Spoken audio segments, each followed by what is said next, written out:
Olá, de volta com vocês. Nessa aula a gente vai ver sobre condições adversas. O que são condições adversas? São circunstâncias perigosas ou que podem proporcionar riscos para a gente, para os nossos ocupantes ou para o nosso veículo, nossos ocupantes do veículo, no decorrer ali de uma viagem ou de um deslocamento do ponto A a um ponto B. Vamos ver? Bom, condições adversas são situações encontradas ao dirigirmos que podem nos proporcionar riscos. São elas: luz, tempo, via ou pista ou estrada, trânsito, veículo ou condutor ou motorista. Então são esses 6 tipos: luz, tempo, pista, trânsito, veículo e condutor. Bom, aqui uma informação até interessante, que cerca de 90% dos acidentes ocorrem por falhas humanas. Apesar da gente ter algumas situações adversas que propiciam riscos, o condutor, só esse bacana aqui, é responsável por cerca de 90% dos acidentes de trânsito. Vamos falar agora sobre cada uma dessas adversidades. Condição luz provém de problemas como excesso ou falta de iluminação. Ofuscamento é o excesso de iluminação. Nesse caso aqui, o primeiro exemplo, a primeira ilustração, ocorre por ou em razão de faróis altos projetados por outros veículos. E aqui, em razão da luz do sol mesmo, em baixa altura, isso ao entardecer ou amanhecer. Como lidar com esse tipo de situação, ofuscamento? Se o problema é um farol alto vindo em nossa direção, você pode piscar o farol, apenas piscar, alertando o outro condutor, para talvez ele, percebendo, abaixar os faróis. Você não vai fazer a famosa guerrinha de faróis. Jogar farol no outro condutor, ou chapar nele farol alto também. E aí assim fica todo mundo prejudicado e o risco de acidente aumenta consideravelmente. Pisque o farol. Se não resolver, mantenha o seu farol baixo e tente se orientar pela linha lateral da pista, a linha de bordo. É uma prática comum quando a gente está dirigindo e a visibilidade prejudicada, por exemplo, em chuva, cerração, neblina, a gente se orientar pela linha central da pista. Mas nesse caso não é interessante se orientar pela linha central, porque você vai estar direcionando a sua visão para os faróis desse veículo que vem ofuscando a sua visão. Então, excepcionalmente nesse caso, você vai se orientar pela linha de bordo ou linha marginal da pista. No segundo caso, que é o ofuscamento por luz natural, luz do sol, você vai simplesmente abaixar a pala de proteção interna do veículo, tentando ali então compensar ou inutilizar, neutralizar essa luz do sol que está vindo direto nos seus olhos. Outra coisa que você pode fazer é acender os faróis para melhorar a visualização de outros condutores em relação ao seu veículo, porque dependendo da curva que você faz, ora o sol pode estar te prejudicando, ora pode estar prejudicando um terceiro, um outro condutor. E os faróis do seu carro estando acesos, você vai ser mais facilmente visto por esse outro condutor, ainda que ele esteja com a visão prejudicada, ofuscada em razão da luz do sol. Outro caso é a penumbra, que é a falta de iluminação. Quando naquele período de transposição do dia para a noite, agora já no horário normal, fora do horário de verão, ocorrem mais ou menos entre 6 horas e 6h30 da tarde, acontece o seguinte: você acende os faróis e parece que não resolve muito.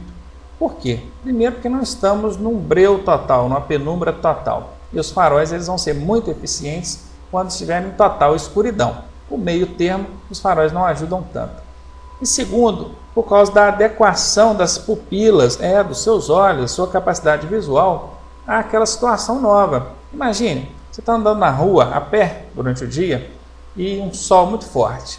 Aí quando você entra em casa, você sente que o ambiente está bastante escuro. Por quê?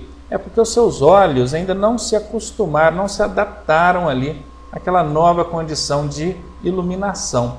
Mas você vai perceber dali uns 5, 10 minutos que não está tão escuro assim dentro de casa. Os seus olhos já se acostumaram. E é isso que acontece na transposição do dia para a noite. Portanto, se você está fazendo uma longa viagem, programe a sua parada para esse período, entre 6 e 7 horas da noite. Você parou às 6 horas, o tempo ainda estava claro. Quando você voltou às 7 horas, já estava escuro, mas seus olhos já se acostumaram com aquele ambiente. Aí você acende os faróis, eles vão clarear, que é uma beleza. Entenderam? Essa é a forma que você tem, ou as formas que você tem, de tentar compensar esses problemas de iluminação, por ofuscamento e por penumbra. E agora tempo, clima. Aí envolve chuva, vento, calor, frio, neblina, cerração. Pulei aqui sem querer, deixa eu voltar. Muito bem. Fator chuva. Gente, basta começar a chover e o número de acidentes aumenta. Os acidentes aparecem, eles acontecem. Até parece que os condutores não sabem que sob chuva a pista fica escorregadia. Até parece que eles não sabem que sob chuva o sistema de freio fica molhado e os veículos não têm uma eficiência tão grande em razão do sistema estar molhado. Até parece que eles não sabem que uma pista molhada oferece menor aderência. Ainda tem o problema das formações de poças d'água, que pode ocorrer ali o travamento da roda ao passar por dentro daquele grande volume d'água. Tem também o espelho d'água, aquela camada d'água que provoca a aquaplanagem. Tem também o problema de perda de visibilidade, porque está chovendo, a visibilidade diminui, tanto em razão da chuva, o problema externo ao veículo, como interno, o embaçamento dos vidros, ou seja, os problemas causados em razão de chuva, quando você está dirigindo, são diversos, são vários, e os condutores conhecem, mas não conseguem se adequar a esses problemas, ou seja, compensar esses problemas se adequando à situação. Portanto, gente, prestem muita atenção. Se tem uma coisa dentro de direção defensiva que requer uma atenção especial, é esse aí, é o fator chuva, tá? Quando você está dirigindo. Aqui também fala sobre vento. Vento interfere na condução do veículo? Interfere demais. Veículos mais altos, conforme vans, combis, sofrem muito com a corrente de ar. A recomendação é o quê? Abrir os vidros para que o vento possa passar mais livremente, interferindo menos na condução do veículo. Quem conduz motocicletas, principalmente motocicletas mais leves, numa rodovia, quando ele passa por um ônibus, por uma carreta, aquele deslocamento de ar que a carreta faz, ou o ônibus faz, chega a tirar um pouco da estabilidade do motociclista, está relacionado a vento.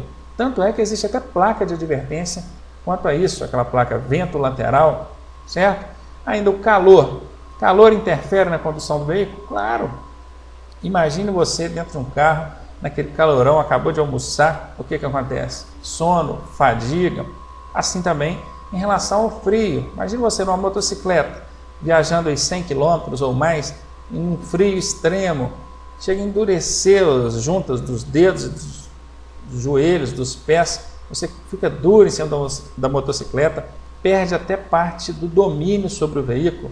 Também neblina e cerração, a perda de visibilidade, acender as luzes do veículo.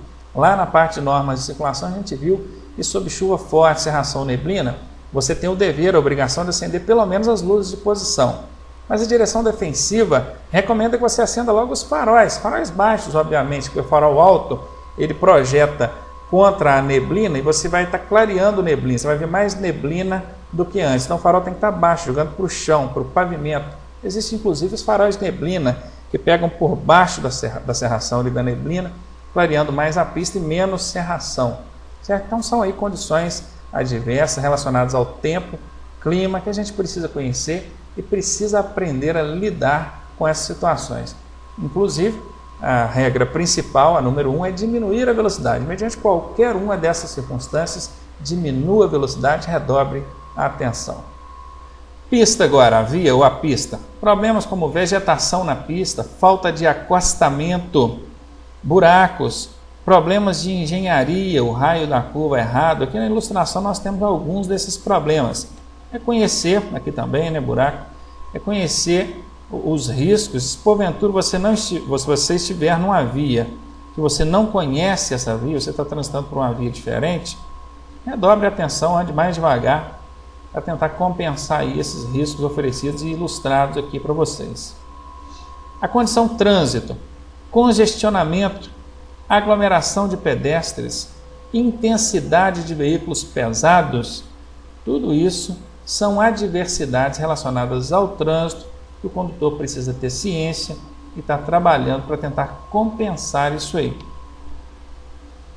O veículo, má conservação, acomodação inadequada da carga, passageiros alterados ou inquietos. Pois é, aí ó, lembre-se, o condutor é o responsável pela segurança dos ocupantes do veículo. Portanto, mantenha a ordem. Aqui na ilustração nós temos, veja bem, o que o pessoal está fazendo. Tem gente para fora do veículo aí, ó. De todo jeito, cabeça para fora, pernas para fora, braço para fora. O condutor tem que cuidar, zelar pela ordem. Ele é o responsável. Qualquer coisa que vier a acontecer, ele será responsabilizado. E por fim, uma última condição adversa aí, o condutor ou motorista. O que pode acontecer com o motorista? Sono, fadiga, cansaço, preocupação, nervosismo, ansiedade, euforia, embriaguez, drogas, dívidas, não é mesmo? Chifre, brincando aí. Mas todas são situações, nós estamos vendo aqui, que vão afetar diretamente o condutor, certo? O condutor, imagine, que acabou de acertar na loteria. Ele tem condições de dirigir? Claro que não, ele está eufórico. Ele está, o ideal é que outra pessoa dirija para ele. Ele está totalmente fora de si, o seu emocional está totalmente abalado, desequilibrado, da mesma forma que alguém que recebe uma notícia muito ruim também não está em condições de dirigir. Inclusive, gente, infelizmente, é um fato que tem ocorrido com frequência. Pessoas às vezes recebem a notícia de que um parente se acidentou. Aí ele pega o veículo e vai correndo até o local. Ele sai totalmente abalado emocionalmente, totalmente desesperado, e no percurso ele também se acidenta. Viram? Então saber conhecer os limites dele, o condutor, é muito importante. Agora preste atenção no seguinte: o condutor foi deixado aqui por último, ou a última condição adversa a ser considerada. Nós vimos 6, né? Luz, tempo, estrada, trânsito, veículo e o condutor. Ele foi deixado por último não por acaso, porque dentro de uma ordem sequencial lógica, realmente ele deve ser deixado por último. Por quê? Porque todas as demais situações são menos previsíveis do que ele próprio, ele, o condutor. Correto? Eu sei agora se eu estou em condições de dirigir ou não.